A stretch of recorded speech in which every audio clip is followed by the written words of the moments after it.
Ang kasunduan ng Iran at Rusya ay puro kalokohan. Hindi ko yan mga salita. Si Mohammad Sadir, pangunahing tagapayo sa patakarang panlabas ng Iran, ay kamakailan lang bumatikos ng matindi sa Moscow sa isang panayam. Panoorin mo to.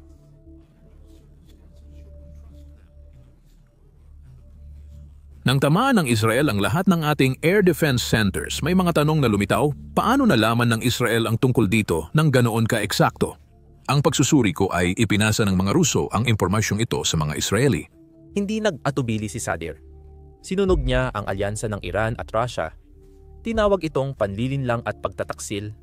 Inakusahan si Putin na tinraidor ang Iran. Nakakagulat ito dahil ilang buwan lang matapos pumirma ang Tehran ng 20 taong kasunduan sa Moscow. Simula noon, na-isolate at hindi pinansin ang Iran. Sa Russia naman, wala silang makita kahit saan. Sabi ni Sadir, maaaring nakipagkasundo ang Iran sa demonyo at wala ring kwenta ang kasunduang ito. Ngayon, itinuturing ng Iran ang Moscow na traitor at mapagsamantala. Pag-usapan natin kung paano naging diplomatikong sakuna ang 20 taong kasunduan at paano nito binago ang mga alyansa sa rehiyon. Para maintindihan ang pinagmulan ng mga salitang ito, dapat nating tuklasin ang mga pangyayaring nagdulot nito. Noong Enero, pumirma ng malaking kasunduan ang Iran at Rusya sa Moscow. Isa itong 20 taong kasunduan na layuning pag-ibayuhin ang ugnayan nila sa lahat ng aspeto mula sa kalakalan, enerhiya, hanggang sa kooperasyong militar. Parehong dumaranas ng matinding presyon mula sa mga parusa ang dalawang bansa dahil pinipiga ng Estados Unidos at Europa ang kanilang mga ekonomiya. Ang kasunduang ito ay naging lifeline ng dalawang bansang naitaboy. Paraan para magsanib at manatiling matatag. Nagkamayan ang mga leader, nagtalumpati ng pagkakaisa at ipinakita itong matapang na hakbang laban sa kaaway. Sandaling nagmukhang may pagkakataon silang magtagumpay. Malaki ang inaasahan ng Iran dito. Nais nila ng modernong sandata para protektahan ang sarili, lalo na laban sa Israel na laging malaking alalahanin. Interesado sila sa Russian fighter jets na kayang makipagsabayan sa ere at defense system, na kayang pabagsakin ang kalaban mula sa malayo. Umasa ang Iran na susuportahan sila ng Russia kung lumala ang sitwasyon, kahit hindi direktang makipaglaban, kundi magbigay ng suporta. Bunga ang kasunduang ito ng mga taon ng maliliit na kasunduan kung saan nagbenta ang Russia ng lumang sistema sa Iran. Habang lumilipas ang buwan, unti-unting nawala ang pag-asa. Patuloy na ipinagpaliban ng Russia ang paghahatid ng mga kagamitan. Sinisisi ang mga bagay tulad ng problema sa pabrika o pag-aalala na baka magalit ang ibang mga bansa. Nag-antay ang Iran. Umaasang may makukuhang kapalit, pero lalong lumayo ang nakuha nila sa inaasahan. Pagkatapos dumating ang Hunyo, kung kailan nagkagulo ang lahat.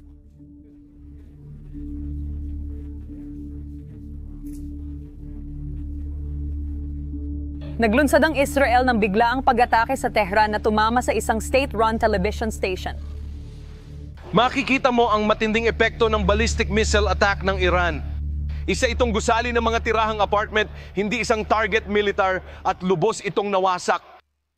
Noong umaga ng ika-13, nagsagawa ang Israel ng magkakasunod na airstrike na yumanig sa militar ng Iran. Tinawag nila itong Operasyon Tumataas na Leon. At hindi lang ito mabilis, ito ay eksakto at malinis. Sa loob ng susunod na 12 araw ang mga jet, drone, at mga lihim na tauhan ng Israel ay sumira sa mga depensa ng Iran ng may matinding bisa. Hindi basta-basta ang mga target, gulugod sila ng lakas militar ng Iran. Mga nuclear enrichment site, missile sa silo, radar station, IRGC command center, at air defense battery. Sa huli, mahigit 900 lokasyon ang tinamaan at daan-daang missile launcher ang nawasak. Nabawasan ng halos kalahati ang kakayahan ng Iran na gumante. At sa isang iglap, bumagsak ang ilusyon ng kahandaan. Sa Tehran, nagulo ang pamunuan, naputol ang komunikasyon, at nagkawatak ang utos. Ang dating matatag na air defense grid ay napakita ng mahina. Dapat sana itong pagkakataon ng Iran para magpakitang gilas. Sa halip, ipinakita nito ang kahinaan. Hindi lang malakas ang mga pag-atake, kundi sobrang tumpak pa. Parang may mamapa ang Israel ng buong depensa ng Iran. hanggang sa huling antena ng radar. At mas lumala pa ang sitwasyon ng Iran dahil hindi nag-iisa ang Israel. Ilang oras lang matapos ang unang pag-atake, naglabas ng pahayag ang Estados Unidos ng buong suporta. Tinawag ang operasyon bilang isang kinakailangang hakbang ng pagtatanggol sa sarili. Tahimik na sinuportahan ng mga Amerikanong satellite, mga asset ng intelihensya at mga eroplano ng panggatong ang kampanya mula sa gilid. Sumunod ang Britanya, Pransya at Alemanya, nagpahayag ng suporta at nag-alok ng tulong sa lohistika. Nagkaisa ang kanluran sa paligid ng Israel, pinatatag ang posisyon nito at nagpadala ng malinaw na mensahe.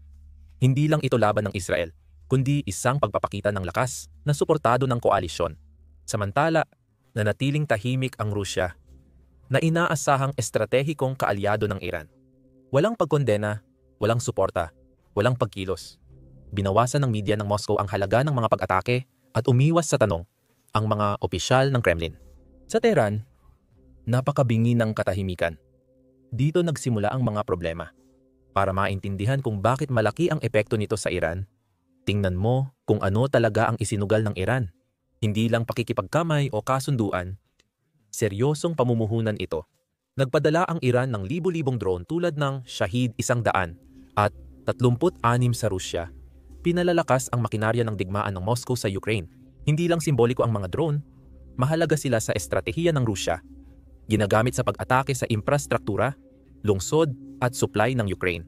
Hindi lang suporta ang ibinigay ng Iran, binigyan nito ang Rusya ng taktikal na kalamangan. At hindi ito isang one-way na usapan. Umaasa ang Tehran ng kapalit na hindi lang pangako o diplomatikong pagsang-ayon, kundi konkretong suporta. Mga advanced na fighter jet kapalit ng luma nilang fleet at modernong air defense systems laban sa kalabang pag-atake sa himpapawid, paglipat ng teknolohiya, at pagsasanay bilang panangga laban sa Israel at kanluran. Ang 20 taong kasunduang nilagdaan noong Enero ay hindi lang para sa kalakalan, kundi pati kaligtasan. Tinalakay dito ang kooperasyon, depensa, at estratehikong pagkakahanay. Di direktang sinabi ng Rusya na susuportahan ang Iran sa digmaan, pero ramdam ang katapatan. Kaya tinuring ito ng Tehran bilang senyales. Sa hirap, kasama ng Moscow ang mga tao, nang ilunsad ng Israel ang Operation Rising Lion at bombahin ang pasilidad militar ng Iran, naghintay ang Iran. Inaasahan nilang magsasalita ang Rusya para kondenahin ang mga pag-atake, magbigay ng impormasyon, o kahit papaano ay magpakita ng pakikiisa. Pero walang sinabi ang Moscow. Walang dumating na jet, S-400 o satellite data. Katahimikan lang at puro palusot. Logistic, timing, burokrasya, lahat except aksyon. Para sa Iran, ang katahimikan ay parang pagtataksil dahil sinuportahan nila ang Rusya noong kaunti ang tumutulong. Isinugal nila ang parusa, pag-iisa at diplomatikong backlash para suportahan ang digmaan ng Moscow sa Ukraine. Habang nasusunog ang kanilang lungsod, hindi man lang nagsalita ng matindi ang Rusya. Walang agarang tulong o suporta, puro delay at diplomatikong gulo. Hindi lang ito usapin ng sandata, pati tiwala rin. Itinuturing ng Iran ang Rusya bilang estratehikong kaalyado at maaasahang kaibigan na tutulong kapag kailangan. Dumating ang mga misil, nawala ang pagkakaibigan, at naiwan ang mapait na pagkaunawa. Marami nang naibigay ang Iran, ngunit halos wala itong natanggap kapalit. Dahil walang ibang opsyon at tulong mula Russia, sinubukan ng Iran tumugon sa pamamagitan ng pagpapakawala ng mga misil at drone sa Israel. May ilang ilang nakalusot at nakasira ng gusali at nakasugat ng sibilyan, pero maliit lang ang epekto. Na-intercept ng Iron Dome at David Sling ng Iran ang karamihan sa mga atake. Habang ipinapakita ng state media ng Iran ang matagumpay na pag-atake, iba ang totoong nangyari. Pagbalik nila sa bansa, agad nagpatupad ng damage control ang pamahalaan ng Iran. Binaha nila ang mga himpilan ng radyo at telebisyon ng mga larawan ng pagpapalipad ng mga misil, drone footage at mga makabayang pagtitipon. Pinuri ng mga opisyal ang paglaban at nangakong maghihiganti. Pero mabigat ang pakiramdam ng lahat. Lumaganap ang tanong, paano nalaman ng Israel ang tiyak na target at paano nila nalampasan ang mga makabagong sistema? At bakit nanatiling tahimik ang Rusya? Hindi nagtagal ang digmaan, pero tumagal ang epekto nito. Panawagan ito ng paggising para sa militar planners ng Iran at mga gumagawa ng patakarang panlabas. Inaasahan ang alyansa sa Rusya na magdala ng proteksyon, pananakot at makabagong sandata. Sa halip, nabunyag at naiwang mag-isa ang Iran. Nagtatanong ng mahihirap na tanong. Ang operasyon Tumataas na Leon ay hindi lang isang kampanyang militar. Ito rin ay isang salamin. Nakita ng Iran sa salamin ang estratehiyang pangdepensa, na nakasalalay sa marupok na pundasyon. Isang pakikipag-alyansa na hindi nagtagal at isang kahinaan na hindi na maikakaila. Sa paghahanap ng sagot, naghinala ang Iran na napapaligiran ng traidor at naging pangunahing pinaghihinalaan ang Azerbaijan. Mahirap balewalain ang lohika. Malawak ang hangganan nito sa Iran. Malalim ang ugnayang militar sa Israel. At dati nang inakusahan na pinayagan ang mga operatiba ng Israel na magsagawa ng pagmamanman mula sa teritoryo nila. Pinalakas ng mga hardliner ng Iran at media ng IRGC ang kwento na ipinagkanulo ng Baku ang Tehran sa pagbibigay o pananahimik sa intelligence ng Israel. Sa gitna ng espekulasyon, kumilos ang kataas-taasang pambansang konseho ng seguridad ng Iran para pahupain ang tensyon. Si Ali Larijani, pangunahing opisyal ng konseho, ay itinanggi ang tsismis at sinabing walang ebidensya ng pakikialam ng Azerbaijan. Binigyang diin niya na ang sariling pahayag ng Baku ay hindi nagpapakita ng anumang pagkapuot laban sa Iran at nananatiling bukas ang mga diplomatikong ugnayan. Hindi lang basta pagtanggi, kundi estratehikong pagsasaayos ito. Sabi ng Tehran, tapos na ang paglilinis sa pangalan ng Azerbaijan at hindi na mag-aaksaya ng oras sa haka-haka, kundi tututok na sa mas seryosong banta. Mahalaga ang pagtanggi. Napanatili nito ang katatagan sa rehiyon habang kakapirma pa lang ng Iran at Azerbaijan ng 50 kasunduang pangkooperasyon. May ibang teorya ring lumitaw. Kabilang ang pagturo sa mga Kurdish na grupo matapos ang malawakang pag-aresto sa kanlurang lalawigan. May nagbunyag ng posibleng koordinasyon ng intelihensya ng kanluran kahit walang opisyal na paratang. Nang alisin ang Azerbaijan sa usapan, nag-ibang ang kwento. Hindi ito tungkol sa mga kapitbahay, kundi sa mas malalaking manlalaro, mas malalalim na paglabag, at matagal ng digmaan bago pa lumipad ang mga misil. Pagkatapos, pumasok si Mohammed Sadir at nag-akusa na hindi lang basta gumagawa ng balita, kundi yumanig din sa mga alyansa. Ipinahayag niya na ibinigay ng Russia sa Israel ang mga koordinado ng mga air defense site ng Iran, na nagbigay sa kanila ng eksaktong plano na kailangan para pahinain ang tugon ng Iran. Ayon kay Sadir, malinaw na ipinagkanulo ng Russia ang Iran. Hindi ito haka-haka o malabo. At hindi ito mula sa basta-basta o di kilalang source. Si Sadir ay mataas na miyembro ng Expediency Discernment Council ng Iran at veteranong diplomat na malapit sa kataas-taasang pinuno. Mabigat ang salita niya, totoo ang koneksyon, at mainit ang timing. Lalo pang lumayo si Sadir sa parehong panayam. Sinisi ang Israel sa umano'y pagpaslang kay dating Pangulong Ibrahim Raisi ng Iran. Noong bumagsak ang helicopter noong Mayo, ipinakita niya ito bilang bahagi ng estratehiyang palihim ng Israel para pahinain ang Iran. Mula sa mga leader hanggang pag-atake sa pasilidad militar. Hindi lang ito walang kwentang pahayag. Nagpapakita rin ito ng pagkadismaya niya sa pagiging exposed ng Iran, na tinatamaan ng mga kaaway sa sentro ng pamunuan at walang tunay na kaalyado na tumutulong pigilan ito. Ipinakita nitong walang tigil na puwersa ang Israel na unti-unting sumisira sa katatagan ng Iran sa loob ng maraming taon. Ipinapakita nitong ang digmaan ay tila rurok ng matagal na kampanya, hindi lang isang hiwalay na pangyayari. Walang mas maselan sa tiempo ng mga pangyayari. Labis na apektuhan ang Iran ng gastos sa digmaan. Nauwi sa wala ang military investment at napinsala ang estratehikong yaman. At isang pakiramdam ng kahinaan na mas malalim pa kaysa sa kayang gawin ng kahit anong misil. Ang pahayag ni Sadir ay tumama sa isang mas matagal ng issue, ang matagal ng pag-aalinlangan tungkol sa pagiging mapagkakatiwalaan ng Russia. Sa loob ng maraming taon, walang hadlang na inaatake ng Israel ang mga target ng Iran sa Syria, kahit abot ng radar at depensa ng Russia. Hindi kailanman nakialam ang Moscow o Russia sa daan-daang pag-atake. Napansin ito ng mga komandante ng Iran. Dati pabulong lang ang mga stratehistang nagsasalita, pero ngayon, akusasyon na dahil mismong sa Iran na umatake ang Israel. Talaga bang kaalyado ang Russia o kasanggalang kapag pabor sa kanila ang sitwasyon?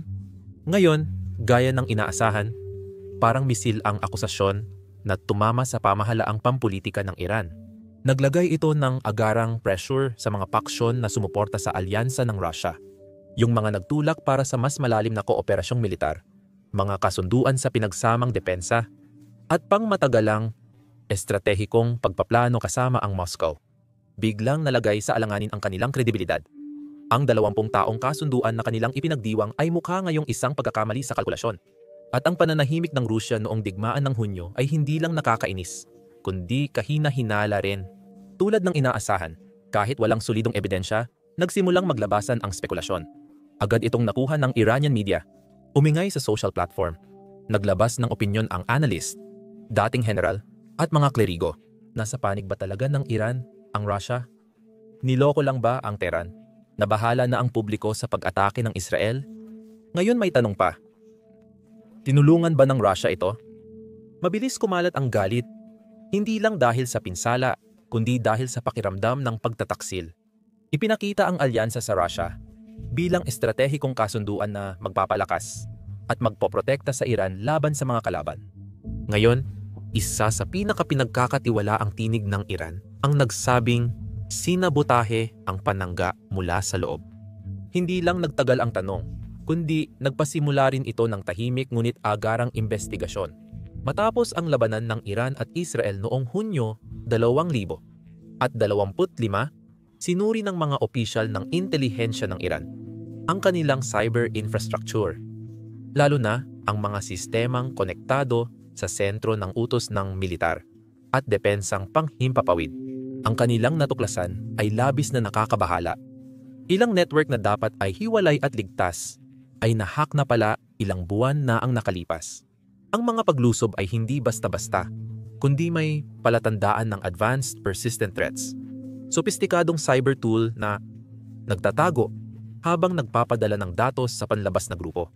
Hindi lang ito pagmamanman, kundi mga pipeline ng live na intel na maaring ginamit para gabayan ang mga eksaktong pag-atake ng Israel.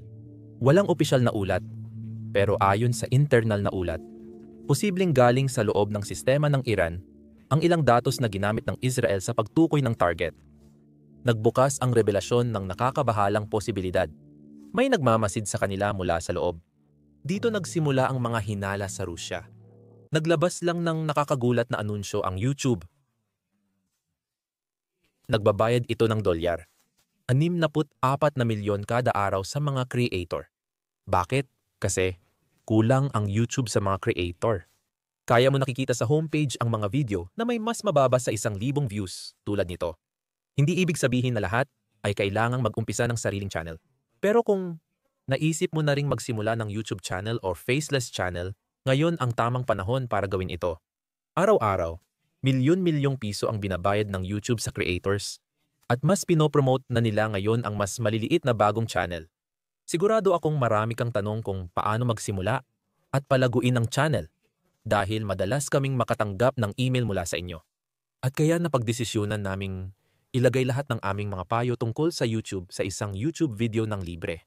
Kung interesado kang magsimula ng YouTube channel, panoorin mo ang video na iyon dito sa YouTube sa pamamagitan ng pag-click sa link sa description or sa card na makikita mo sa iyong screen. Matagal nang nagsusupply ang Moscow ng mga military software architecture sa Iran tulad ng radar integration platforms at satellite coordination systems. Kung ang mga sistemang iyon ay may nakatagong backdoor o kahit mahina ang seguridad ng mga data channel, hindi na mahirap para sa sensitibong impormasyon na tumagas. Hindi patiyak kung ito'y sinadyang paninira o kapabayaan ng mga inhinyero. Pero para sa mga Iranian na cyber analysts, malinaw ang ibig sabihin nito. Ang pinaka-importanting mga sistema ng depensa nila ay nakabase sa banyagang teknolohiya at maaring ipinagkanulo sila ng teknolohiyang iyon. Ipinakita ng insidente hindi lang teknikal kundi estratehikong kahinaan na hindi na pwedeng balewalain ng Iran. Tumugon ang Tehran sa pamamagitan ng pagrerepaso ng digital na infrastruktura, pag-question sa pagdepende sa banyagang code, at pagtutulak ng mas malayang cybersecurity. Maaaring maiksi ang digmaan, ngunit binabago ng mga digital na epekto nito ang doktrinang pangdepensa ng Iran. Natatagal ang epekto sa mga susunod na taon. Ngayon, sa kabila ng lahat ng lumalaking pag-aalala, hindi nag-aksaya ng oras ang Ministeryo ng Panlabas ng Iran sa pagsagot sa naging pahayag ni Sadr. Nilinaw nila na opinyon lang ng retiradong diplomat ang kanyang pananaw, hindi opisyal na posisyon ng Tehran. Tinukoy nila na kahit may mahabang karanasan siya sa patakarang panlabas, hindi nito kinakatawan ang pamahalaan o naaapektuhan ang ugnayan nila sa Moscow. Mabilis dumating ang tugon. Marahil para di lumala ang sitwasyon. Di nito napigilan ang online bagyo. Sumabog ang social media sa debate, memes, at matitinding opinyon ng mga tao. Nagtatanong kung totoo ngang matatag ang alyansa. Naglabas ng disclaimer ang palabas matapos ibunyag ni Sader ang lahat, na nagsasabing sariling pananaw lang niya ito at hindi sinusuportahan ng programa. Nagpasiklab pa ng usap tungkol sa bitak sa sistema. Ipinakita nito kung paano ang isang boses ay maaaring magdulot ng alon at mapilitang muling suriin ng lahat. Ang akala nila ay tapos ng usapan. Kaya ang malaking tanong ngayon ay ito. Kung ang sinabi ni Sadir ay dapat ituring na totoo, ano ang dahilan ng Moscow para traidorin ang Iran sa ganitong paraan? Ang totoo, hindi aksidente ang pananahimik ng Russia. Isa itong kalkuladong hakbang na hinubog ng masalimuot na ugnayan ng mga interes. Simula sa tahimik, ngunit estratehikong relasyon nito sa Israel. Matagal nang nagbabalanse ang Russia sa Syria para mapanatili ang mga importanteng pasilidad militar gaya ng Hamaymim Air Base at Tardis Naval Facility. Mahalaga ang mga base na ito para sa kapangyarihan ng Russia sa Mediterranean. At ang seguridad nila ay nangangahulugang pag-iwas sa direktang sagupaan laban sa Israel. Dahil dito, nagkaroon ng mekanismo ng pag-iwas sa sagupaan ang Moscow at Tel Aviv. Ito ay lihim na koordinasyon na pumapayag sa Israel na atakihin ang ari-arian ng Iran sa Syria nang walang pagganti ng Russia. Hindi ito pagkakaibigan, kundi realidad. Tinitiis ng Russia ang airstrike ng Israel basta't hindi nalalagay sa panganib ang sarili nilang tauhan o ari-arian. Sa Ukraine, humihina na ang puwersa ng militar ng Russia at nauubusan ng yaman at tauhan sa digmaang tila walang katapusan. Ang pagbubukas ng pangalawang labanan, lalo na sa magulong gitnang silangan, ay magiging isang estratehikong sakuna. Natuto ang Syria sa mahirap na paraan nang hindi sila tinulungan ng Russia. Kaya bumagsak ang pamahalaan ni Bashar al-Assad. Ang pagbibigay ng armas sa Iran o direktang sagupaan laban sa Israel ay nagdadala ng panganib na hindi kayang tiisin ng Russia. Bawat misil na napupunta sa Tehran ay nababawas para sa Donbas.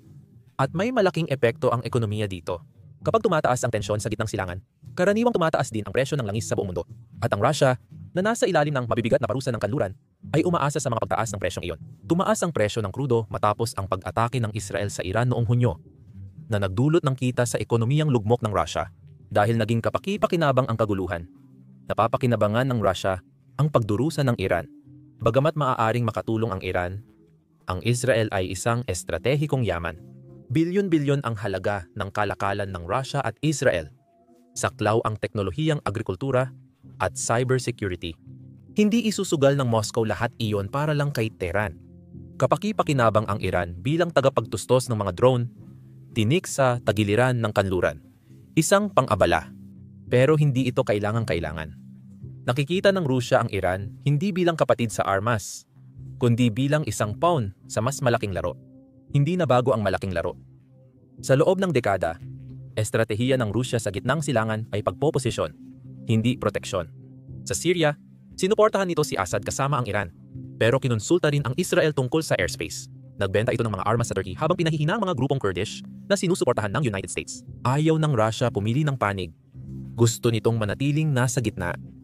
Nagbibigay ng sapat sa bawat manlalaro para manatili silang nakapalibot dito. Katanggap-tanggap noon sa Iran ang estratehiyang iyon dahil may bunga. Pero ngayon, malinaw sa Moscow na piyesa lang si Tehran sa laro. At itong mga piyesa ng pawn ay maaaring isakripisyo.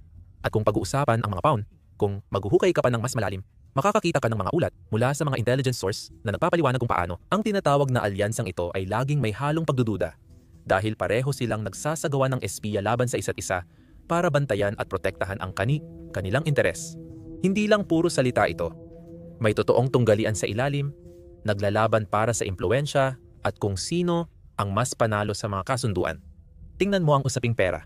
Nag-invest ang Rusya ng 27 bilyon noong 2023 kaya ito ang pangunahing dayuhang mamumuhunan sa Iran sa 2024. Nangako pa sila ng dagdag dolyar. 8 bilyon para sa mga proyekto ng langis at gas. Ang pera ay para patibayin ang kanilang pagsasama at pondohan ang energy field at infrastruktura. Ipinapakita rin nito na tinitingnan ng Rusya ang Iran bilang merkadong sasakupin, hindi tunay na kapantay. Kapag nagkakagipitan, tulad noong digmaan na iyon, hindi naman nauwi sa aktwal na tulong ang mga investment na iyon. Ibinunyag lang nila ang pagkapanig nila rito, kung saan tinitimbang ng Moscow ang mga pakinabang laban sa mga panganib at kadalasan inuuna nilang protektahan ang sarili nilang bulsa. Pero ang nakakainteres, lantad ang tensyon at pagkakabiyak at napansin ito ng mga karibal ng Iran sa rehiyon. Ang mga bansa tulad ng Saudi Arabia, United Arab Emirates at maging ang Turkey ay masusing nagmamasid.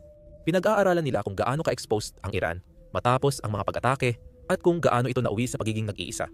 Matagal nang inilalagay ng Iran ang sarili bilang matapang na kapangyarihan na kayang tapatan ang Israel at lusutan ang mga kaalyado ng United States sa kabila ng hindi patas na lakas. Pero nabahiran ang imaheng iyon noong Hunyo. Habang lumalabas ang pagiging hindi mapagkakatiwalaan ng Rusya, nababasag na rin ang imahe ng Iran na untouchable. Ayon sa mga ulat, nirerepaso ng mga panrehiyong ahensya ng intelihensya ang kanilang pagsusuri sa depensa ng Iran. Hindi lang karibal ng Iran ang nag-iisip ng susunod na hakbang.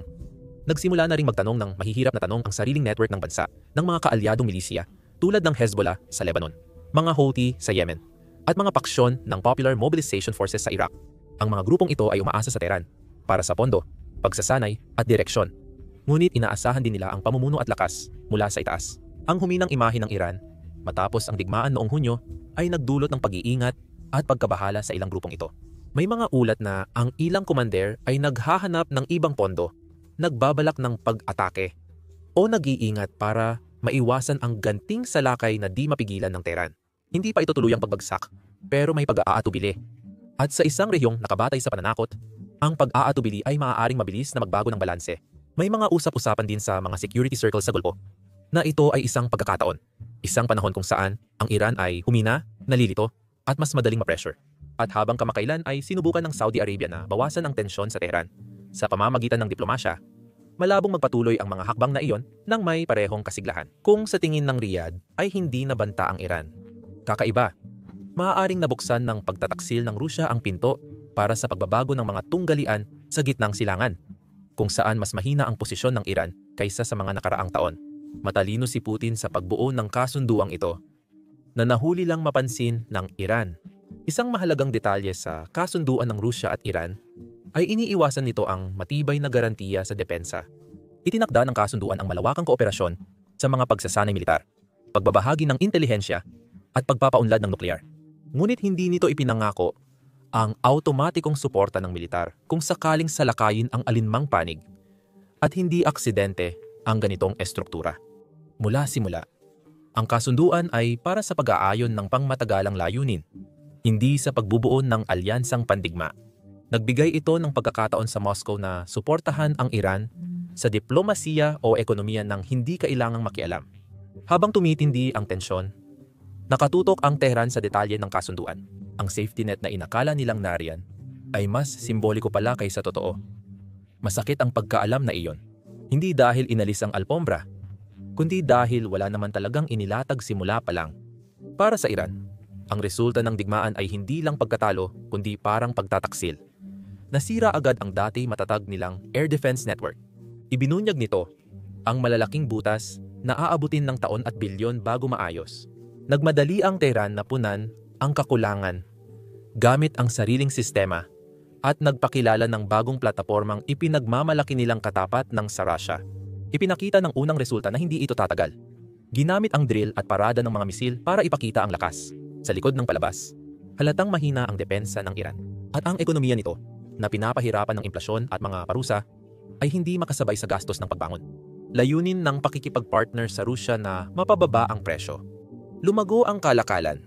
May pinirmahang kasunduan at sinimulan ng Iran ang paggawa ng drone gamit ang plano ng Rusya. Pero noong kailangan, wala sa mga iyon ang naging proteksyon. Walang jet, walang depensa, puro katahimikan. Na walang saysay ang taktikal nilang tagumpay dahil sa katotohanang iniwang mag-isa ang Iran ng kailangan nito ang kaalyado. Kaya ano na ngayon? Isang opsyon ay tuluyang pagputol ng ugnayan. Pwedeng lumapit ang Iran sa China, i-freeze ang ilang kasunduan sa Russia, at bawasan ang kooperasyong militar tulad ng pagpapadala ng drone. Pero malamang, lalamig ang relasyon, pero tuloy ang kalakalan at posibleng may mga kasunduang mapirmahan pa rin. Nawala na ang tiwala, napalitan ng simpleng transaksyon ang estratehikong pagkakaisa noon. Sa China, may sariling ilusyon din ang ideyang yan. May kasunduan sa kalakalan ang Beijing at Iran, pero laging may pag-iingat. at limitadong kondisyon. Nabuo ang relasyon batay sa ekonomikong impluwensya, hindi estratehikong katapatan. Nang sumiklab ang digmaan noong Hunyo, hindi sumuporta o mariing kumondena ang China. Nananatili itong neutral at maingat na iniiwasan ang anumang makasisira sa relasyon nito sa mga bansa sa Gulpo o Israel. Ang katahimikan ay estratehiya, hindi pagkukulang. Turing ng Beijing sa Iran ay mapagkukunan lang, hindi kaalyado, at napapansin na ito ng mga opisyal ng Iran. Gumuho na rin ang ideya ng silangang blok para sa seguridad, gaya ng pag-asa sa suporta ng Rusya. Nagbabala si Sadr na tulad ng Moscow, inuuna ng Beijing ang sariling interes at hindi kakampi sa Iran sa oras ng krisis. Ang pagpapalit ng parehong di mapagkatiwalaang kaalyado ay di rin solusyon sa problema. Nagkaroon ng panawagan para sa higit na pagsasarili sa armas at estratehiya. Ang panloloko ni Sadr ay sumasalamin sa damdamin ng bansa. Ang dating alyansa ay naging mukhang oportunismo. Tumulong lang ang Rusya kapag madali, pero nawala noong kailangan. Ang tiwala, kapag nasira, bihirang bumalik. Hindi ito simpleng pagsubok, kundi isang bitak na nagbabago ng lahat. Hindi kailanman naging magkaibigan ang Iran at Rusya. Kahit noong Cold War, sa Syria o ngayon. Sila ay naging magkapartner dahil sa pangangailangan, pinagbuklod ng mga parusa, at magkakaparehong kaaway. Hindi dahil sa tiwala sa isa't isa. Dinala ng Iran ang heograpiya at di pangkaraniwang pakikidigma. Dinala naman ng Rusya ang mga kagamitan at pandaigdigang impluwensya. Praktikal ito, hindi emosyonal. Lahat ng kasunduan may kondisyon at bawat pakikipagkamay may pagdududa. Nagsandalan sila dahil walang ibang opsyon. Drone para sa Moscow, missile system para sa Tehran. Ngunit may limitasyon ang kapangyarihan na ipinakita ng digmaan noong Hunyo. Hindi ito bigla ang pagtataksil, kundi dahan-dahang pagbagsak ng marupok na kasunduan. Sumobra na ang pagdududa na dati tinakpan ng pangangailangan. Tahimik ang mga opisyal ng Iran at muling pinag-aaralan ng mga tagaplano ang estratehiya. Nag-aalinlangan ang publiko habang ang Rusya ay umaangkop lang at hindi humihingi ng paumanhin. Ngayon, kinakaharap ng Iran ang isang mabagsik na pagpipilian. Magpatuloy sa paglalaro ng isang dayang laro o magsimulang muli, lumihis patungo sa silangan o tumuon sa sarili. Hindi pa tapos ang alyansa, pero tapos na ang ilusyon. Ang susunod ay tungkol na sa kaligtasan, hindi na sa tiwala. Hindi ito pagkakapatiran, kundi kasunduan na ngayoy nababasag na.